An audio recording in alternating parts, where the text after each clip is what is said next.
lights are pretty bright. I think the last time I had to look into this light was over a year ago, and I guess you are pretty surprised to see that I'm posting an update on this channel anyway. I think this is my last update, which was, if I recall correctly, October 2019, so over 1 year ago.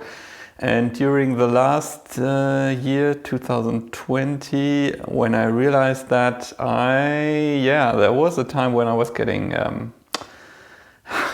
like almost kind of a panic, because if you realize the years are passing by, at some point you have to ask yourself, are you ever going to deliver here, or maybe this is one of the millions of abandoned projects and channels? And fortunately though, I really made some progress in handing over responsibility in my previous jobs. That's done now since fall of 2020.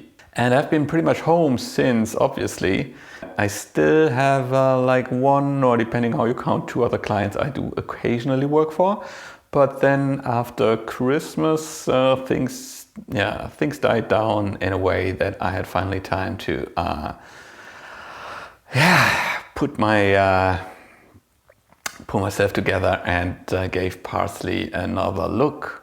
Also, pretty good news is that I had a bunch of potential customers in mind I already knew, but then since everything took so long, over time they decided to go with some other solution that was available. But then the most important customer I had in mind, at some point they said they are going to go with a different solution. Months later I found out they still haven't something usable, and I reconnected with a friend of mine who works there, and he said he can probably work something out if I really come up with something, but it has to happen now quickly. So I will walk you through on the screen what's there so far. Actually it looks like a step back, and I guess kind of is, but I'm pretty confident now that this project picks up a lot more momentum compared to the last 2 years, and hopefully we will have something that you can sign up and pay for if you want to within the next 2 months or so, I think. But that's just my plan, and let's see what happens.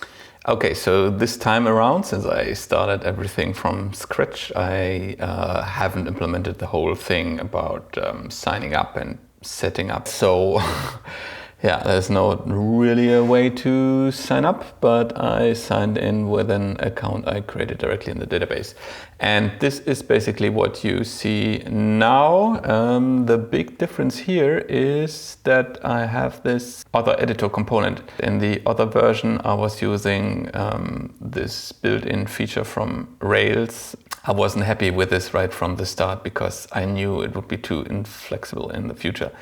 And I wanted to use this thing, which is Slate.js. Right now you can't do much here. I mean, of course you can change some text. I hope it doesn't crash.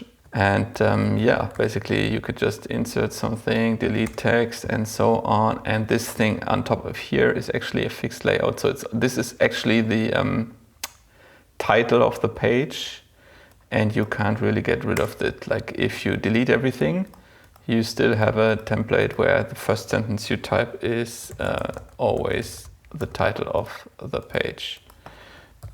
Here. Okay, and this was about to happen. Text. Okay. All right, and here you have a couple of other pages you can select, and you also can create new pages by clicking here, and then this is some more text. And now comes the cool feature of this. Actually, everything you do here in the UI, these changes are propagated through WebSockets to all the other people that are connected to the same workspace. And that means if you arrange these windows side by side, you actually see there's a couple of issues with the sidebar here. That doesn't retain the order of the pages and so on. But you see, basically, these are 2 different users, 2 different browser windows. I mean, I'm logged in with the same user, but that doesn't matter. And yeah, you can just select the page here, and but then if I start to change something here, you see that this change will automatically replicate it in this field. Have some changes, and there it crashes again. I will reload this.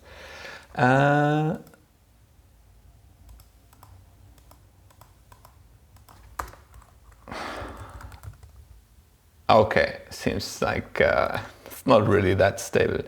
Okay, and if I add a new page, it's the same thing, the same as page. The page also pops up in the different window, and yeah, I just thought that's pretty cool. And actually, this was also working. I mean, here, if you change the title, it should change this title should also be changed here, but that's currently not working anymore. I had this. But I was recently experimenting with this side view here, and to have it. And apparently it was like not so easy to find a tree view with drag and drop support in React that was relatively maintained, insanely to style. But now that thing that I have here, actually found it just an hour before I'm making this video. I'm pretty happy with this. I think I will go with that. And the cool thing about this is you can just drag and drop the page, put it somewhere else. Or you can also make this a sub page. Let me see if I can do this. Yeah, like this. Arrange these, or like even another indentation level deeper.